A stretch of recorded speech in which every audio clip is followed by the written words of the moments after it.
जी बेटा, next topic start करते हैं। Very important, very easy, which is plasma membrane. ठीक है, प्लाज्मा मेम्ब्रेन जो है ये टॉपिक एक ऐसा टॉपिक है जिसका आने का चांस बहुत ज़्यादा है बोर्ड में, हर दफ़ा ही बहुत ज़्यादा होता है।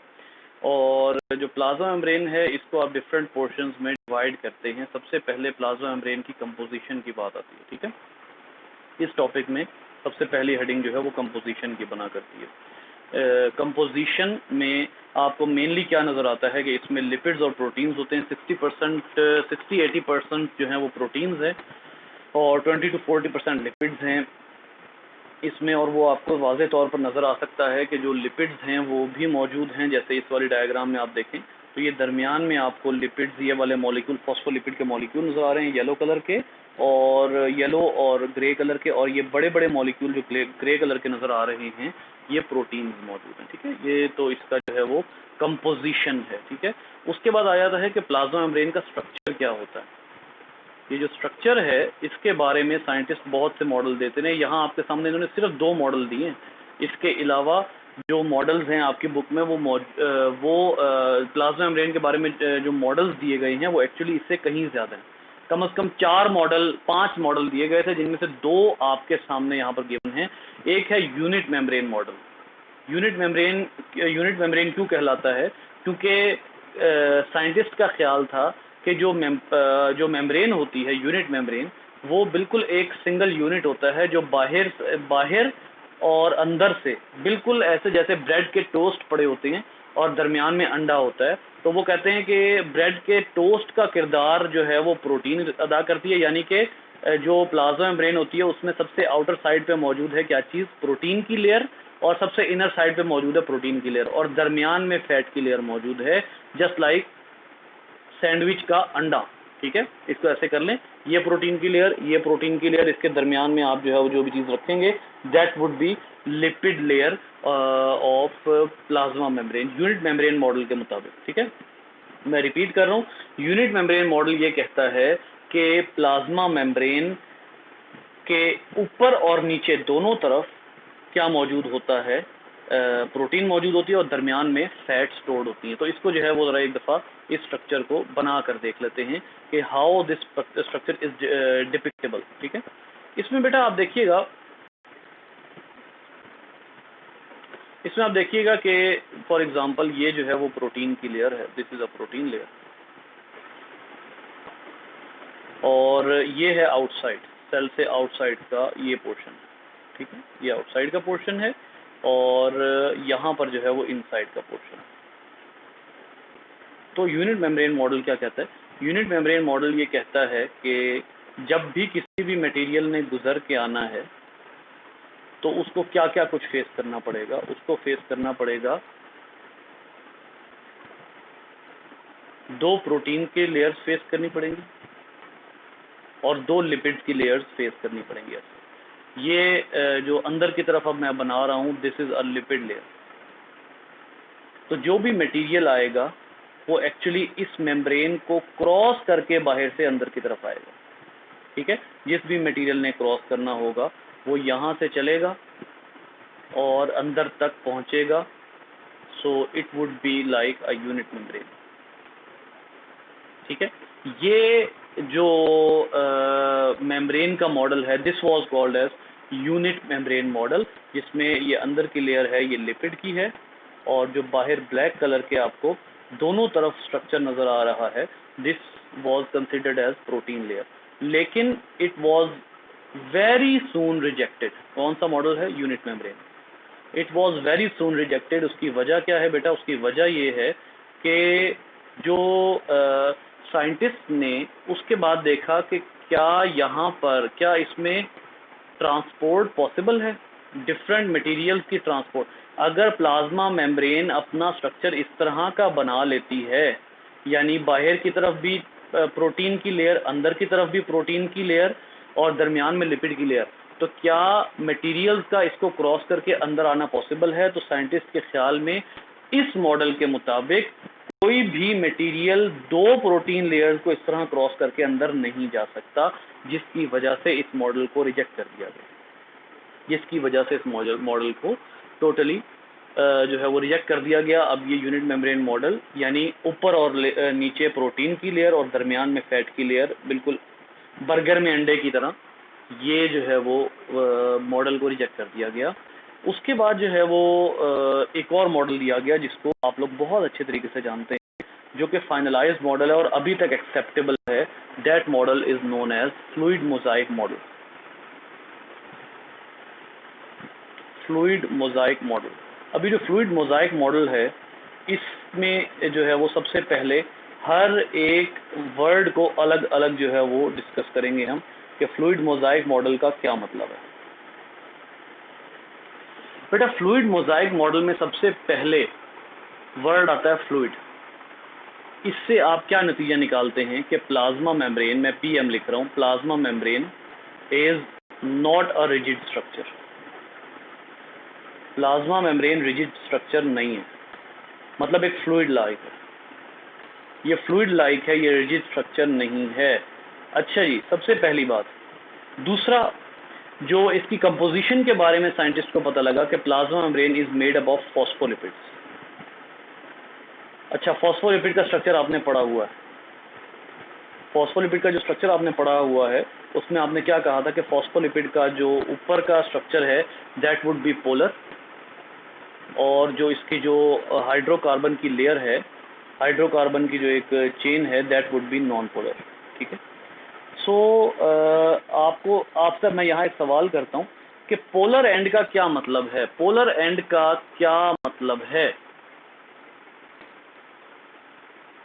जी? पोलर एंड जो है वो वाटर में सोल्यूबल होगा या इनसोल्यूबल होगा, और नॉन पोलर एंड वाटर में सोल्यूबल होगा या इनसोल्यूबल होगा, बताइएगा।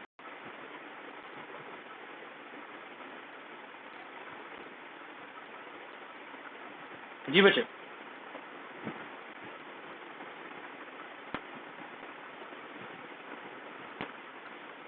लेक्चर सुन रहे हो कि नहीं सुन रहे?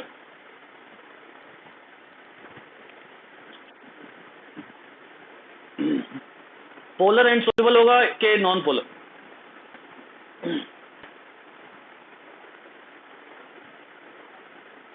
बता दो यार, क्या हो गया? कोई नहीं पता? अच्छा चलें, जो पोलर एंड है क्योंकि उसके ऊपर चार्जेस होंगे लिहाजा ये सोल्यूबल होगा। ठीक है। और जो नॉन पोलर है उसके ऊपर कोई चार्ज नहीं होगा लिहाजा ये इनसोल्यूबल होगा। ठीक है। अच्छा, अब इसका क्या मतलब हुआ? ये सोल्यूबल है तो इसके बारे में समझ लीजिए कि ये ऑब्वियसली ये इनसोल्यूबल है। इसका क्या मतलब हुआ कि सेल मेम्ब्रेन रिजिड क्यों नहीं है? सेल मेम्ब्रेन रिजिड इसलिए नहीं है क्योंकि सेल मेम्ब्रेन का एक एंड पोलर है, एक एंड वाटर सॉल्युबल है। इसकी वजह से ये रिजिड स्ट्रक्चर नहीं है बल्कि ये फ्लूइड लाइक है, ये मुस्तकिल फ्लूइड लाइक होता है। उसके बाद एक और रीजन, इसके फ्लूइड होने की एक और रीजन, बेटा मैंने आपको बताया था कि अगर जो हाइड्रोकार्बन की चेन है उसमें सारे सिंगल बॉन्ड हो तो उसका मेल्टिंग पॉइंट ज्यादा होता है या कम होता है? अगर सैचुरेटेड हो, अनसैचुरेटेड चेन ना हो बल्कि सैचुरेटेड हो, तो उसका मेल्टिंग पॉइंट ज्यादा होगा कि कम होगा?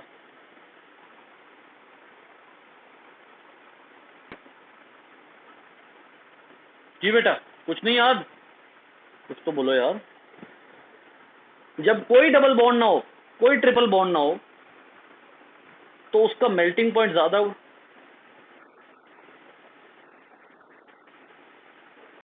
अभी मैंने बताया तो है कि अगर कोई डबल बॉन्ड ना हो, कोई ट्रिपल बॉन्ड ना हो, तो वो जो हाइड्रोकार्बन चेन है उसका मेल्टिंग पॉइंट ज्यादा होगा या कम होगा?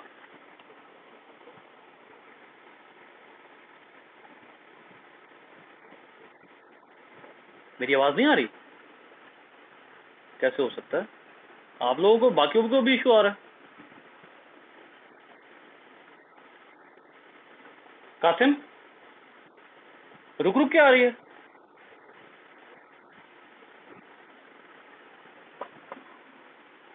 देख लेना यार, पिछला लेक्चर तो बड़ा सही गया है, पिछले लेक्चर में तो कोई इशू नहीं आया था, क्या हो गया इसको?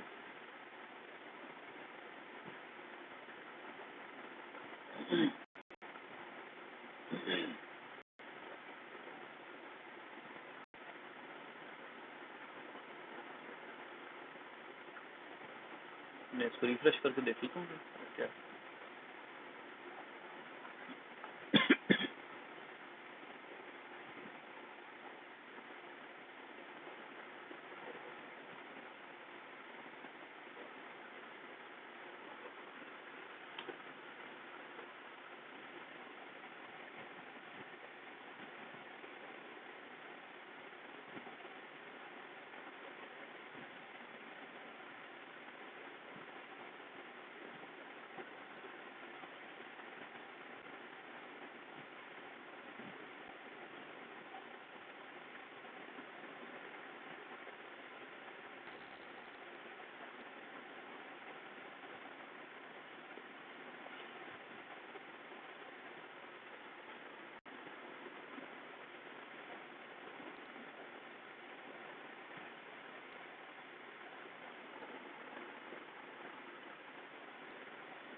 जी बेटा, वो आवाज़ आ रही है?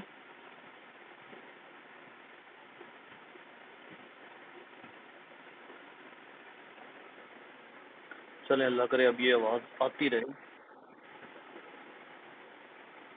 अच्छा जी, और हम आप बड़े दिनों बाद आए हैं यार, क्या चक्कर है?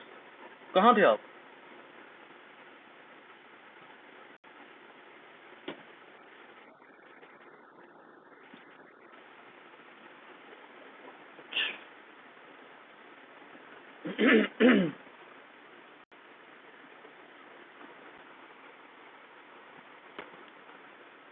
जी बच्चे, हम पढ़ रहे थे कि प्लाज्मा मेम्ब्रेन का जो फ्लूइड मोजाइक मॉडल है, इस फ्लूइड मोजाइक मॉडल में फ्लूइड का क्या मतलब है। इस फ्लूइड मोजाइक मॉडल में फ्लूइड का मतलब ये है कि प्लाज्मा मेम्ब्रेन रिजिड स्ट्रक्चर नहीं होता बल्कि फ्लूइड लाइक होता है। ठीक है, ये अभी हमने आखिरी पॉइंट बनाया था। ठीक हो गया बेटा, यहां तक आप लोगों को मेरी आवाज़ ठीक आई थी? यहां तक आप लोगों ने सुना था ठीक? अच्छा, इसके बाद देखिए कि जो हमने कहा कि एक एंड पोलर है, दूसरा एंड नॉन पोलर है। ठीक है, मैंने फिर कहा कि पोलर एंड जो है वो क्योंकि वाटर सॉल्युबल है, लिहाजा ये फ्लूइड लाइक है। और फ्लूइड लाइक होने की एक वजह और भी हम डिस्कस कर रहे थे, वो क्या थी? मैं आपसे क्वेश्चन पूछ रहा था कि जो हाइड्रोकार्बन चेन है, अगर उसमें कोई भी डबल बॉन्ड ना हो, अगर उसमें कोई भी डबल बॉन्ड ना हो, तो वो उसका मेल्टिंग पॉइंट ज्यादा होता है या कम होता है? जी बेटा, इसका आंसर करें आप।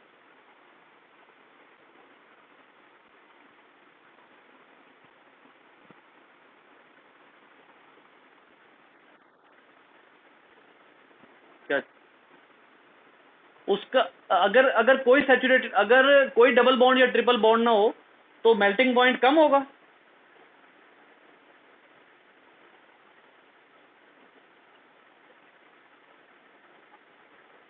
नहीं बेटा, याद रखिए, अगर कोई डबल बॉन्ड ट्रिपल बॉन्ड ना हो तो मेल्टिंग पॉइंट बहुत ज्यादा होगा, यानी मेल्टिंग पॉइंट 37 डिग्री से अबव होगा।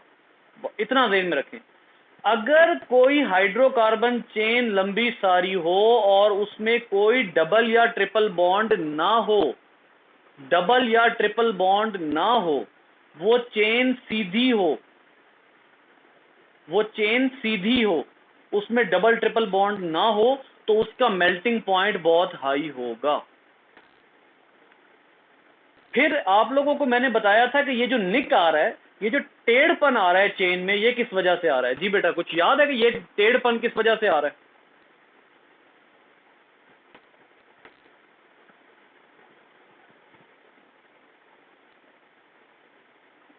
जी,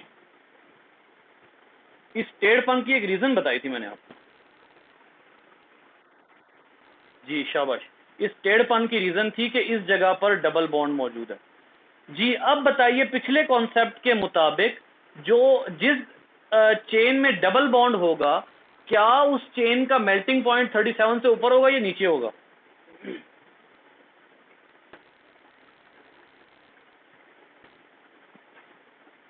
अभी हमने क्या कहा, जिस चेन में डबल बॉन्ड ट्रिपल बॉन्ड नहीं होगा उसका मेल्टिंग पॉइंट ज्यादा होगा, और जिस चेन में डबल या ट्रिपल बॉन्ड आ गया उसका मेल्टिंग पॉइंट उसका मेल्टिंग पॉइंट कम होगा। ये आप लोगों को मैंने सेकंड चैप्टर में ये बात पढ़ाई थी कि जब भी किसी कार्बन चेन में कोई डबल बॉन्ड ना हो कार्बन कार्बन के दरमियान में, तो उस मॉलिक्यूल का, चाहे वो 4 कार्बन से बनाओ, 5 से बनाओ, 10 से बनाओ, 20 से बनाओ, अगर उसमें कोई डबल बॉन्ड नहीं है तो उसका मेल्टिंग पॉइंट बहुत ज्यादा होगा, 37 से ऊपर होगा। उसको मेल्ट नहीं किया जा सकेगा, इस तरह पुट कर लें इसको, ठीक है। मैं इसकी एग्जांपल देता हूं आपको। आजकल बीफ वगैरह के सालन आप लोग खा रहे होंगे, आपने कभी देखा है कि बीफ के सालन में पड़े पड़े ऊपर एक लेयर आ जाती है कि नहीं आती?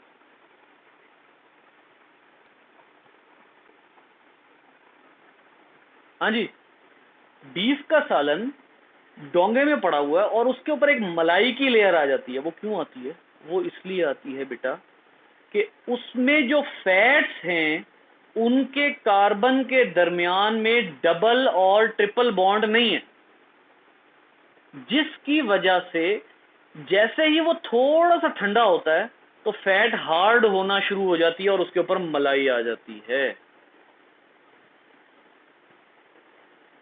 दोबारा सुनिए, आपने गोश्त पकाया, फुल हाई टेम्परेचर पे पका लिया आपने, फैट पिघल गई, सालन में मिक्स हो गई, आप खा रहे हैं, आपकी नजर पड़ी डोंगे पे, पता लगा जनाब सालन के डोंगे के ऊपर एक मलाई की लेयर आ गई। वो मलाई की लेयर क्यों आई? वो मलाई की लेयर इस वजह से आई भाई मेरे कि आपके खाते हुए सालन थोड़ा सा ठंडा हुआ, जैसे वो ठंडा हुआ जो मेल्टिंग पॉइंट था, दोबारा सुने, जो मेल्टिंग पॉइंट था टेम्परेचर उससे नीचे चला गया। जब टेम्परेचर मेल्टिंग पॉइंट से नीचे जाएगा तो क्या होगा कि वो जो लिपिड है वो लिक्विड से किस में चेंज होना शुरू हो जाएगी? सॉलिड में चेंज होना शुरू हो जाएगी, क्योंकि मेल्टिंग पॉइंट पे तो उसने मेल्ट हो जाना है ना, उसने लिक्विड में चेंज हो जाना है मेल्टिंग पॉइंट पे, ठीक है। जब मेल्टिंग पॉइंट से नीचे चला गया टेम्परेचर, अब वो लिक्विड से वापस किस में चेंज होना शुरू हो रही है? सॉलिड में। तो याद रखिए कि जिस फैट में दो कार्बन के दरमियान डबल या ट्रिपल बॉन्ड नहीं होता, हर वो फैट रूम टेम्परेचर पे सॉलिड होती है, और जिस कार्बन चेन में दो कार्बन के दरमियान में डबल या ट्रिपल बॉन्ड मौजूद हो उसका मेल्टिंग पॉइंट बहुत ही कम होता है, तो वो रूम टेम्परेचर पे पिघली रहती है। जैसे सरसों का तेल है, वो फैट है, लेकिन रूम टेम्परेचर पे कभी आप सरसों के तेल को जमता नहीं देख सकते। क्यों? उसका मेल्टिंग पॉइंट ही बहुत कम है, 2 डिग्री सेंटीग्रेड तक है, 4 डिग्री सेंटीग्रेड तक है। मतलब आपका रूम टेम्परेचर पे भी, सर्दियों में भी रूम टेम्परेचर पे सरसों का तेल क्यों लिक्विड रहता है? क्योंकि उसका मेल्टिंग पॉइंट ही 2 डिग्री है। 2 डिग्री अचीव हो गया, सरसों का तेल मेल्ट हो जाएगा, मतलब लिक्विड में चेंज हो जाएगा। जिस फैट का मेल्टिंग पॉइंट हो 40, नहीं आ रही या कट कट के आ रही है?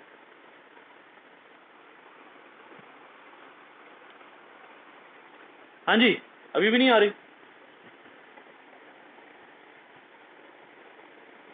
हेलो हेलो, मैं कह रहा था कि सरसों का तेल का मेल्टिंग पॉइंट है 2 डिग्री। रूम टेम्परेचर पे आप उसको रखते हैं, रूम टेम्परेचर पे क्या होता है कि सरसों का तेल सॉलिड से लिक्विड पे चला जाता है। क्यों? मेल्टिंग पॉइंट 2 डिग्री है, 2 डिग्री अचीव हो गया, वो लिक्विफाई हो जाएगा, ठीक है। लेकिन अगर जो कोई फैट है उसका मेल्टिंग पॉइंट 40 है, यानी उसने सॉलिड से लिक्विड में चेंज होना है किस टेम्परेचर पे? 40 पे। आप 39 भी करेंगे तो वो लिक्विड से किस पे चेंज होना शुरू हो जाएगा? सॉलिड पे, ठीक है। तो इस सारी बात का बैकग्राउंड क्या है, अब आइए इस बात को समझते हैं।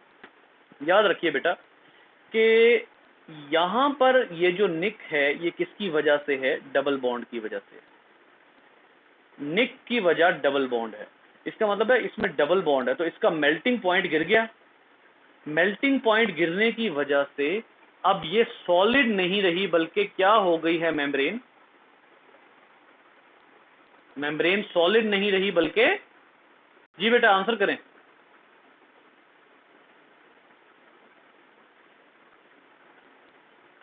सॉलिड नहीं रही बल्कि जेली लाइक हो गई। मेम्ब्रेन सॉलिड नहीं रही बल्कि जेली लाइक हो गई है। किसकी वजह से? इस अनसैचुरेशन की वजह से, इस डबल बॉन्ड की वजह से। इस डबल बॉन्ड की वजह से जो इस फॉस्फोलिपिड का मेल्टिंग पॉइंट कम हो गया, तो अब आपकी बॉडी का जो टेम्परेचर है उसकी वजह से ये जो डबल बॉन्ड है इसमें जो है वो लिक्विफिकेशन आ जाएगी। हमारा टेम्परेचर इस डबल बॉन्ड को लिक्विफाई कर देगा और हमारी जो प्लाज्मा मेम्ब्रेन है वो जेली लाइक होगी। यानी हमारी प्लाज्मा मेम्ब्रेन मुसलसल ऐसे मूव कर रही होती है, इस तरह, ये देखिए ऐसे मूव कर रही होती है। क्यों मूव कर रही होती है? उसकी वजह ये होती है कि ये जेली लाइक होती है। और जेली लाइक होने की क्या वजह है? एक तो पोलर हेड, ये पोलर हेड, दूसरा ये डबल बॉन्ड जो कि हमारे बॉडी के टेम्परेचर पर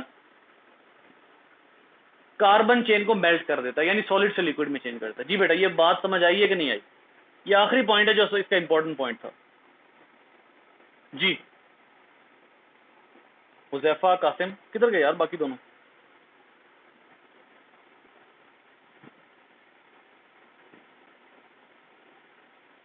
जी आपको ये बात समझ आई?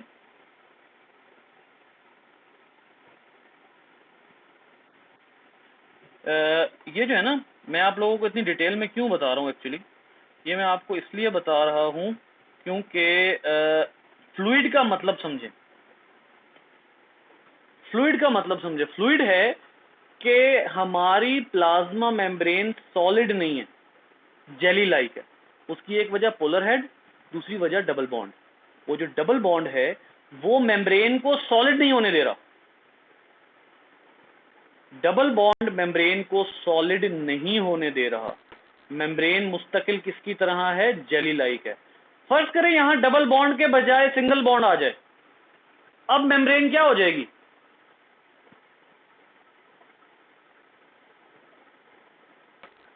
अब मेम्ब्रेन क्या हो जाएगी? सॉलिड। क्यों भला? रीजन बताइएगा।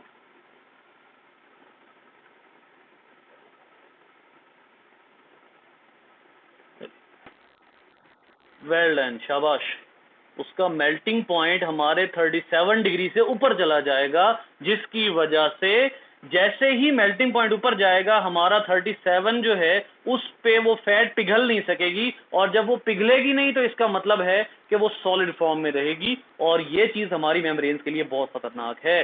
This is the concept of fluid. Fluidity का ये कॉन्सेप्ट है। फ्लूइड की वजह दो आपको समझ आ गई। उसके बाद आते हैं मोजाइक पे। मोजाइक क्या होता है? मोजाइक का मतलब होता है कि इसका कोई खास पैटर्न नहीं होता, नो स्पेसिफिक पैटर्न। मतलब ये जो प्लाज्मा मेम्ब्रेन होती है ना, वो बिल्कुल ऐसे ही है कि जैसे एक बहुत बड़ा फैट का दरिया है,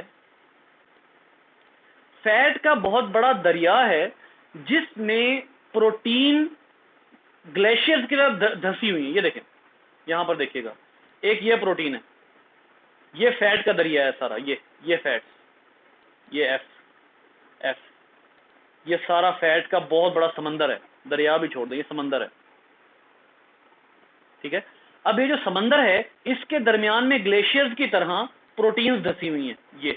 ये प्रोटीन, ये प्रोटीन, और कोई पैटर्न नहीं है। कोई प्रोटीन आपस में जुड़ी हुई हैं और कुछ प्रोटीन जो हैं वो बहुत दूर दूर है। ये वाली प्रोटीन देख लें, ये बहुत दूर है, फार अपार्ट, ये दूर दूर हैं, जबकि जो बाकी हैं वो बड़ी करीब करीब है। तो ये जो एम्बिगुअस सा पैटर्न है जिसमें आप कोई खास नाम उसको नहीं दे सकते, कोई प्रोटीन करीब मौजूद हैं, कोई बहुत दूर दूर मौजूद हैं, तो इतना एम्बिगुअस सा पैटर्न फिर क्या कहलाता है? इस एम्बिगुअस पैटर्न को आप नाम देते हैं मोजाइक का। मोजाइक, मोजाइक होता है non symmetrical, without any perfect shape. इसको मोजाइक कहते हैं। ठीक है, तो फ्लूइड पोलर हेड की वजह से, डबल बॉन्ड की वजह से। डबल बॉन्ड की वजह से क्यों? क्योंकि डबल बॉन्ड कार्बन चेन की मेल्टिंग पॉइंट को बहुत रिड्यूस कर देता है, तो इस वजह से वो फ्लूइड है। मोजाइक क्यों है? क्योंकि उसका स्ट्रक्चर कोई खास सिमेट्री नहीं बनाता। So this is what a fluid mosaic model is. बेटा ये बात जरा अपने जो है वो अच्छे तरीके से ब्रेन में झांक कर मुझे बताइए कि क्या ये बात आपको समझ आई या नहीं आई, ये दोनों बातें, फ्लूइड मोजाइक।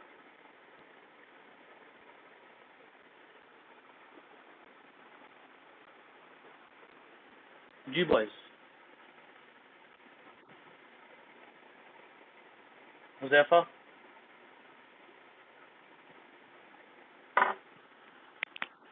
ये अगर कोई प्रॉब्लम है अभी भी तो ये लेक्चर अभी 10 मिनट है, 9 मिनट आप इसमें रिपीट करवा लीजिएगा। मैं आगे मूव करने लगा हूँ, लेकिन अगर आपको इशू हुआ तो लाजमन मुझे रोक लें। इधर देखिए, यहाँ पर आपको कुछ मॉलिक्यूल नजर आएंगे कोलेस्ट्रॉल के। कोलेस्ट्रॉल के मॉलिक्यूल का काम होता है मेंटेनेंस। किस बात की मेंटेनेंस? बेटा याद रखिए, कोलेस्ट्रॉल के मॉलिक्यूल आपकी जो प्लाज्मा मेम्ब्रेन होती है उसको बिल्कुल लिक्विफाई नहीं होने देते। मतलब इसका असल में काम होता है ड्राई करना। ड्राई मतलब थोड़ा सा सॉलिडिफाई रखना, जेली लाइक रखना। अगर कोलेस्ट्रॉल के मॉलिक्यूल बिल्कुल खत्म हो जाते हैं ना प्लाज्मा मेम्ब्रेन में से, तो पता क्या होगा? ओ यार,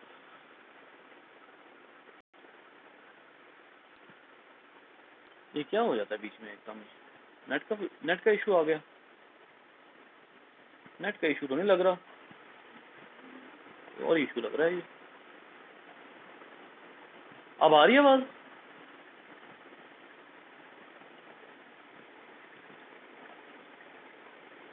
ये अरहम का इशू था यार। वो अरहम क्या है कि खुद उसके सिग्नल आउट हो गए। क्या करता है यार, कंटिन्यूटी खराब कर दी। ये कोलेस्ट्रॉल जो है ये ड्राई कर देता है। ये कोलेस्ट्रॉल जब ड्राई कर देगा ना प्लाज्मा मेम्ब्रेन को, तो ये जेली लाइक हो जाएगी। अगर कोलेस्ट्रॉल बिल्कुल खत्म हो जाता है तो प्लाज्मा मेम्ब्रेन टोटल लिक्विड में कन्वर्ट हो जाती है। और अगर कोलेस्ट्रॉल बहुत ज्यादा हो जाता है तो प्लाज्मा मेम्ब्रेन इतनी ड्राई हो जाएगी कि ट्रांसपोर्ट नहीं हो सकेगी। मतलब ये है कि देखें ना, ट्रांसपोर्ट ऐसे होगी, ऐसे और उसके बाद ऐसे, दोनों दो तरफा ट्रांसपोर्ट होनी है, बाहर भी अंदर भी। अब ये जो ट्रांसपोर्ट है इसके जिम्मेदार कोलेस्ट्रॉल, ये अपना फॉस्फोलिपिड मॉलिक्यूल भी हैं, प्रोटीन्स भी हैं। लेकिन कोई अगर चीज इस मेम्ब्रेन के क्रॉस मूव करती है और ये जो कोलेस्ट्रॉल का मॉलिक्यूल है ये उस कंपाउंड, ये ज्यादा हो जाते हैं। अगर कोलेस्ट्रॉल के मॉलिक्यूल बढ़ जाते हैं तो ये ट्रांसपोर्ट पॉसिबल नहीं होगी। क्यों? कोलेस्ट्रॉल के मॉलिक्यूल बढ़ने की वजह से मेम्ब्रेन ड्राई हो जाएगी और ट्रांसपोर्ट रुक जाएगी। ये बहुत इंपॉर्टेंट बात है कि कोलेस्ट्रॉल के मॉलिक्यूल बफर की तरह रहें। यानी अगर ज्यादा लिक्विड होने लगे हैं तो मेम्ब्रेन को वापस थोड़ा सा जेली लाइक कर दें, और अगर ज्यादा सॉलिड होने लगे हैं तो मेम्ब्रेन वापस जेली लाइक हो। Membrane must be jelly like, membrane must be fluid. ठीक है, ये जो है वो इंपॉर्टेंट पॉइंट्स हैं फ्लूइड मोजाइक मॉडल के। तो ये हमें कुछ बातें पता लग गई। जी बेटा, अगरचे ब्रेक्स काफ़ी आए हैं इस जो है वो आज के लेक्चर में, लेकिन बात पहुंच गई है। अब आप लोगों को सारी बात क्लियर है। शुरू में तो अब ऑब्वियसली, क्योंकि मैंने दूसरे चैप्टर के बातें शुरू कर दी ना, वो जो फॉस्फोलिपिड्स हैं, मेल्टिंग पॉइंट ज़्यादा कम, लेकिन अब क्लियर है।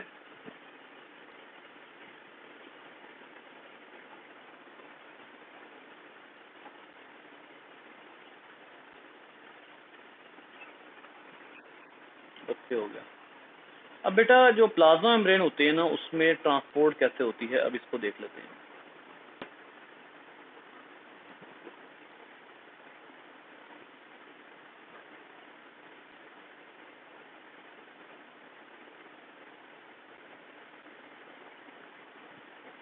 मुझे लग रहा है मेरे जो है वो डायग्राम बनाते बनाते ही टाइम जो है वो काफ़ी ज़्यादा गुजर जाएगा, लेकिन चले कोई नहीं।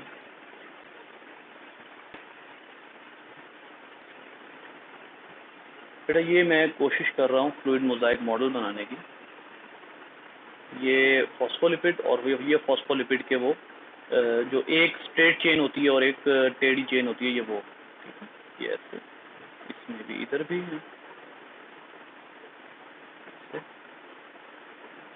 अच्छा जी, अब सवाल ये पैदा होता है कि प्लाज्मा मेम्ब्रेन में ट्रांसपोर्ट कैसे होती है। तो बेटा प्लाज्मा मेम्ब्रेन में ट्रांसपोर्ट के डिफरेंट जरिए होते हैं। एक ये होता है डिफ्यूजन, बहुत छोटे छोटे मॉलिक्यूल जैसे वाटर है ये ऑस्मोसिस कर जाते हैं, मतलब एक मेम्ब्रेन में से गुजर के हायर कंसंट्रेशन से लोअर कंसंट्रेशन की तरफ एक मेम्ब्रेन में से गुजर के, तो ऑस्मोसिस और डिफ्यूजन दोनों तरीकों से जो छोटे छोटे मॉलिक्यूल होते हैं, this rule is for small molecules. ठीक है, ये स्मॉल मॉलिक्यूल्स के लिए रूल है कि ये डिफ्यूजन या ऑस्मोसिस के जरिए क्रॉस हो जाएंगे, ये वाली जो मूवमेंट है ना ये। ठीक है, इसी तरह से जो फैट मॉलिक्यूल है, small fat molecules, small fats, वो भी क्या होंगी, वो भी इस मेम्ब्रेन के जरिए डिफ्यूज हो जाएंगे। अब आइए, कुछ ऐसे कंपाउंड्स हैं जो कि बड़े बड़े, ठीक है, कुछ बड़े बड़े कंपाउंड्स हैं, ऐसे लार्जर कंपाउंड्स हैं। उन लार्जर कंपाउंड्स को कैसे ट्रांसपोर्ट किया जाए? बेटा उन लार्जर कंपाउंड्स को ट्रांसपोर्ट करने के लिए आप एक काम कर सकते हैं, और वो क्या है? एंडोसाइटोसिस।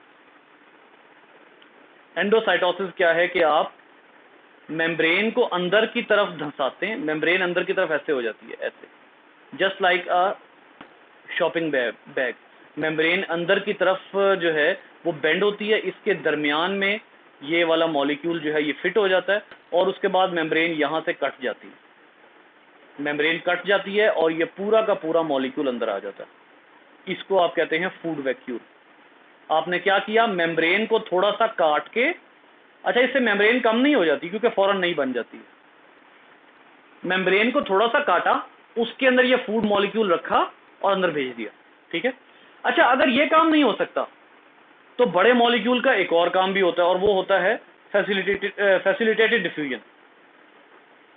फैसिलिटेटेड डिफ्यूजन क्या होती है कि आप किसी भी कंपाउंड को प्रोटीन वगैरह के जरिए अंदर लेकर आते हैं, प्रोटीन वगैरह के जरिए। जैसे ये एक ट्रांसपोर्ट प्रोटीन है, ये ट्रांसपोर्ट प्रोटीन है।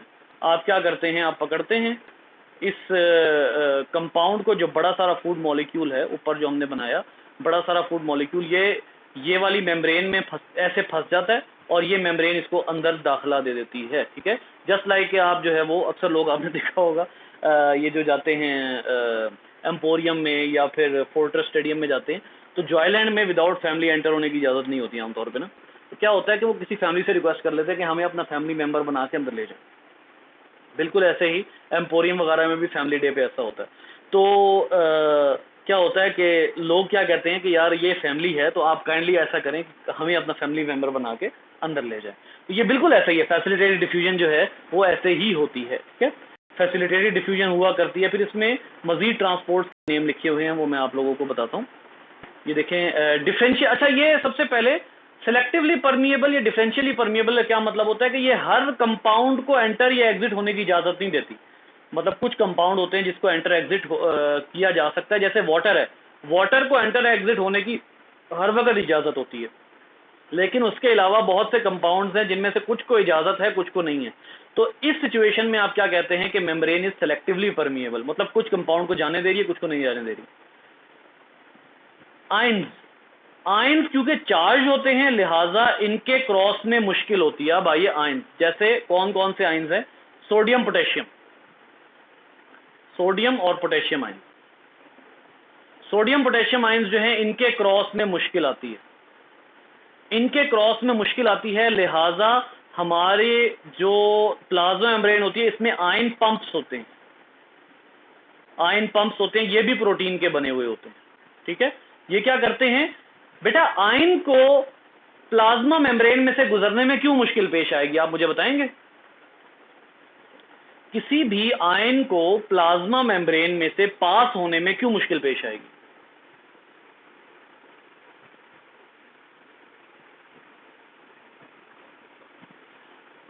हमने क्या कहा जी? हुजैफा आप आंसर करें जी। चार्ज होता है तो वो क्यों नहीं गुजर सक रहे? कोई और गेस्ट? कासिम?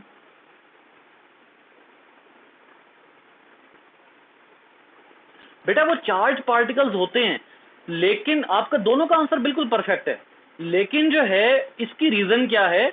आपको याद होगा कि फॉस्फोलिपिड का एक एंड पोलर होता है, दूसरा नॉन पोलर होता है, जो हाइड्रोकार्बन की चेन होती है।